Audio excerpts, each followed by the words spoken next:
Hello everyone, आप सभी का नितिन एग्जाम ट्यूटोरियल में हार्दिक अभिनंदन वंदन। मैं आज आप सभी को कंपटीशन एग्जाम में आने वाले हिंदी ग्रामर के अलंकार को पढ़ाने वाला हूं।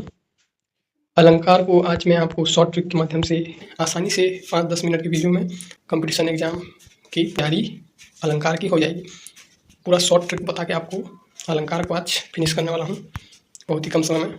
तो आइए स्टार्ट करते हैं। पहले जानते हैं अलंकार। अलंकार का अर्थ है आभूषण या गहना। तो आभूषण या गहना क्यों पहनते हैं लड़कियां? क्योंकि उनकी तन की शोभा बढ़ सके। तो उसी प्रकार ठीक अलंकार काव्य की शोभा बढ़ाने के लिए इसका प्रयोग में लाया जाता है। अलंकार का प्रयोग काव्य की शोभा बढ़ाने के लिए किया जाता है। ठीक, अब आगे चलते हैं। अलंकार के भेद। अलंकार के मुख्यतः 2 भेद हैं। पहला होता है शब्दालंकार, दूसरा होता है अर्थालंकार। ठीक, अब देखते हैं एक एक करके थोड़ा डिटेल जान लेते हैं। शब्दालंकार पहला, ये गुणगत, वाक्यगत या शब्दगत होते हैं। चलिए इसको छोड़िए, सीधा पॉइंट पे आते हैं। शब्दालंकार इसके नाम से पता चल रहा है शब्दगत, अर्थात इसमें जैसे इसके 3 भाग होते हैं, अनुप्रास, यमक, श्लेष। शब्दालंकार के मेन 3 भाग हैं, अनुप्रास, यमक और श्लेष अलंकार। और दूसरा नंबर पे क्या था? अर्थालंकार। अर्थालंकार, जिस अलंकार में अर्थ को आधार बनाकर कोई चमत्कार होता है उसे अर्थालंकार कहते हैं। इसमें मुख्यतः अर्थ को ही, इसमें जैसे नाम से ही पता चल रहा है, इसमें मेन क्या होता है? अर्थ होता है। तो इसमें मुख्य रूप से अर्थालंकार में क्या क्या होता है देखिए, उपमा, रूपक, उत्प्रेक्षा, अतिशयोक्ति, दृष्टांत, मानवीकरण आदि इसके प्रमुख अलंकार में सम्मिलित होते हैं। ठीक, तो इन सभी अलंकार के बारे में हम स्लाइड बना के रखे हैं, आपको प्रट्रिक के माध्यम से सरल शब्दों में समझाएंगे। 5-10 मिनट की वीडियो में सब खत्म करेंगे आज अलंकार को। कैसे पहचानेंगे अलंकार को, यही कंपटीशन एग्जाम में पूछा जाता है। दिया रहेगा यह कौन सा अलंकार है बोल के पहचानिए बोल के दिया रहता है ऑप्शन में, उसको हमको ढूंढना है कौन सा अलंकार है बोल के पूछा जाएगा। तो हम स्लाइड बनाए आपके लिए पूरा स्पेशल। अब एक एक करके समझते हैं मेन पॉइंट को। सबसे पहले आता है उपमा अलंकार। उपमा अलंकार को मैं आपको एक शॉर्ट ट्रिक के माध्यम से भी समझाऊंगा। पहले परिभाषा थोड़ा जान लेते हैं। जब किसी वस्तु की तुलना किसी और वस्तु से उसके किसी खास गुण, क्रिया या स्वभाव के आधार पर की जाती है तो इसे उपमा अलंकार कहते हैं। जब किसी वस्तु की तुलना बोला है और वस्तु से उसके खास गुण के आधार पर किया जाता है तो ये उपमा अलंकार के श्रेणी में इसको रखा जाता है। तो आइए देखते हैं इसका ट्रिक।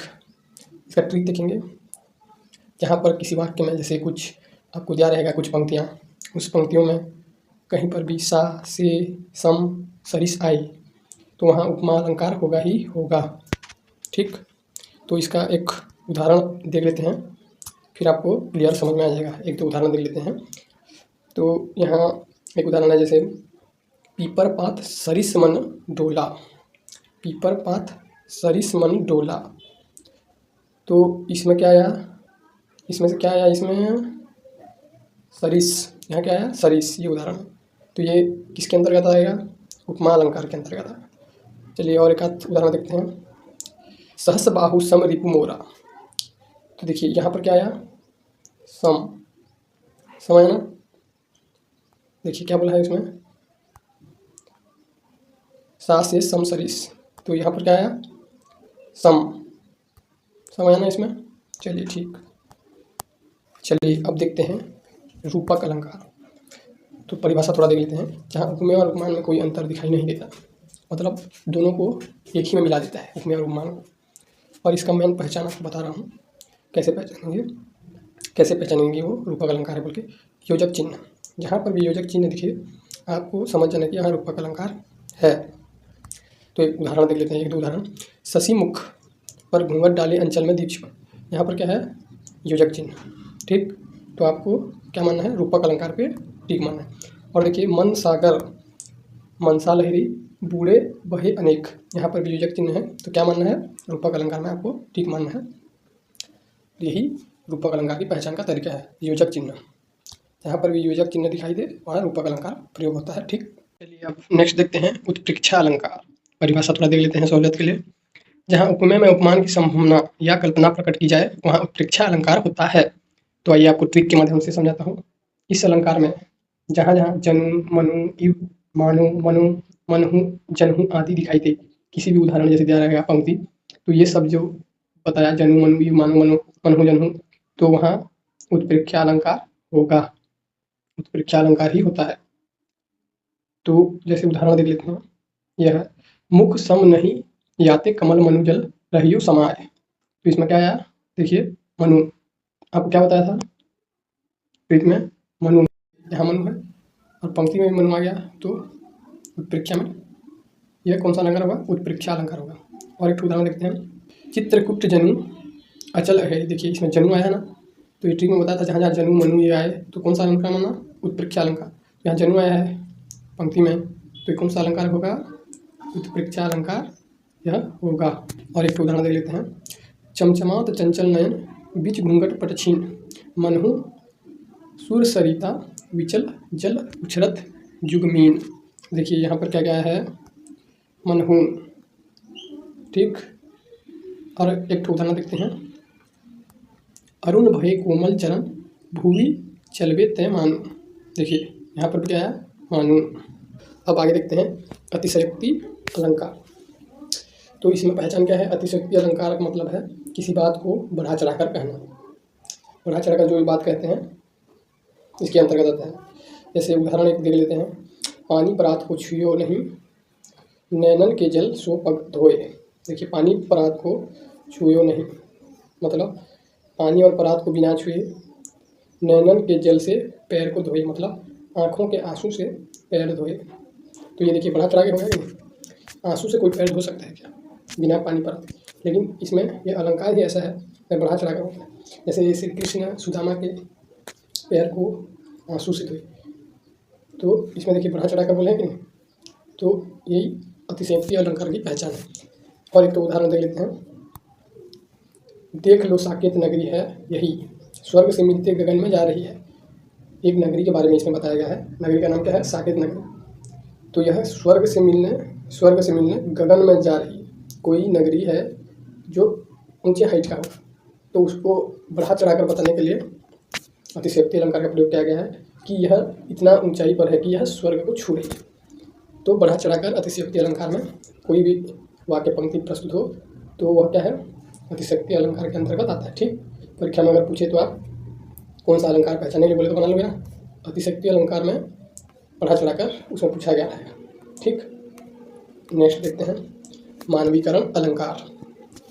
इसमें नाम से पता चल रहा है कि, चलिए एक तो परिभाषा देख लेते हैं। जब किसी कविता, दोहे या गद्य में प्रकृति को मनुष्य की तरह व्यवहार करते हुए दिखाया जाए तो उसे मानवीकरण अलंकार कहते हैं। जैसे कि उदाहरण के तौर पे, मेघ आए बन ठन के सस संवर के। देखिए मेघ आए बन ठन के सस संवर के, तो इसमें सस संवर के कौन आता है, मानव आता है कि नहीं, कहीं भी जाने से सस संवर के जाता है।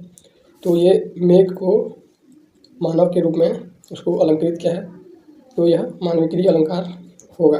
उसको आप जान जाएंगे, किसी चीज़ को किसी मानव गुण के आधार पर व्यवस्थित की जाए या कविता में, दोहे में आपको दिखाया जाए तो समझ जाना कि यह मानविकीय अलंकार में है। ठीक, और एक उदाहरण देखते हैं, जगी वनस्पतियाँ अलसाई मुँह धोया शीतल जल से।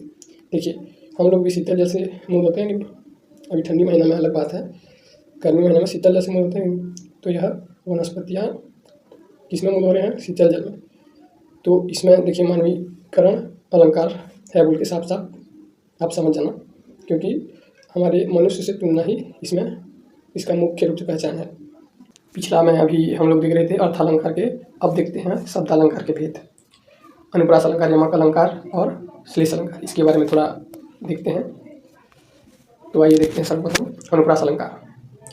जब किसी काव्य में किसी वर्ण या व्यंजन की एक या एक से ज़्यादा बार आवृत्ति होती है तो उसे अनुप्रास अलंकार कहते हैं। क्या बोला है, फिर से देखिए, वर्ण की एक या एक से ज़्यादा बार, मतलब जैसे आपको उदाहरण के लिए समझा रहा हूँ, सुरुचि सुवास सरस अनुरागा, इसमें किसकी आवृत्ति दो बार हुई है, देखिए तो हाँ, सु और सु वो वाला सु नहीं, ये वर्ण की बात कर रहा हूँ। सु की आवृत्ति दो बार हुई, मतलब परिभाषा से स्पष्ट है, एक या एक से ज़्यादा बार आवृत्ति वर्ण की, मतलब परीक्षा में पूछा रहेगा कौन सा अलंकार है बोलने से अनुप्रास अलंकार में टिक मार के सीधा आ जाना। और एक उदाहरण दे लेते हैं, मधुर मृदु मंजुल मुख मुस्कान। तो इसमें देखिए मुंह और मुंह, दो बार ये मुंह वर्ण का आवृत्ति बना, वर्ण की आवृत्ति एक या एक से ज़्यादा बार, तो कौन सा अलंकार? अनुप्रास। समझ में आ गया? ठीक। अब आगे देखते हैं यमक अलंकार। जब एक शब्द का प्रयोग दो बार होता है, यहाँ उसमें वर्ण बोला था, इसमें क्या बोला है? शब्द। पिछला में क्या बोला था? वर्ण की आवृत्ति दो बार, एक या दूसरे। इसमें क्या बोला है? शब्द क्या? इसमें ध्यान दीजिए, और दोनों बार उसके अर्थ अलग अलग होते हैं, तब यह अलंकार क्या होता है? यमक अलंकार। उसके अर्थ अलग अलग होते हैं। ठीक, तो उदाहरण देखते हैं, फिर समझ में आ जाएगा। कनक कनकते सौगुनी मादकता अधिकाय, एक तो एग्जाम्पल है ना, इसमें देखिए दो बार आवृत्ति शब्द है ये, कनक कनकते सौगुनी। तो क्या बोला है परिभाषा में? दोनों बार उसके अर्थ अलग अलग होते हैं। तो देखिए इस वाक्य में एक कनक क्या है? सोना, एक सोना है, और दूसरा क्या है? धतूरा। दूसरा कनक क्या है? धतूरा। तो इसका मतलब सोना और धतूरा का नशा 100 गुना होता है, मतलब एक जहर है और एक सोना है, दो कनक अलग अलग हुए ना, तो इसमें शब्द की आवृत्ति दो बार होती है और दोनों के अर्थ अलग अलग होते हैं। देखिए और एक तो एग्जाम्पल दे देते हैं, काली घटा का घमंड घटा, यह भी एक और एग्जाम्पल है यमक अलंकार का। इसमें देखिए दो शब्द आया, काली घटा, यहाँ क्या आया? दो बार घटा, यहाँ एक घटा है और यहाँ एक घटा है, तो दोनों घटा का अर्थ अलग अलग है। तो देखते हैं क्या क्या अर्थ है दोनों घटा का। एक इस वाक्य में घटा, एक काली घटा दिया है, उसका अर्थ है एक घटा का बादल, और दूसरा जो घटा है, एक घटा का अर्थ है बादल और दूसरा क्या है? कम होना, दूसरे वाले घटा का। ठीक, समझ में आया? ठीक, इसका मतलब है घनघोर काले बादल का घमंड कम हुआ है। ठीक, अब देखते हैं श्लेष अलंकार। इसमें एक शब्द के अनेक अर्थ होते हैं, तो उदाहरण के माध्यम से आपको समझाने की कोशिश करता हूँ। रहीमन पानी राखिए बिन पानी सब सुन, पानी गए नौबरे मोती मानो चुन। इस उदाहरण में पानी के अलग अलग अर्थ के रूप में पानी को बताया गया है।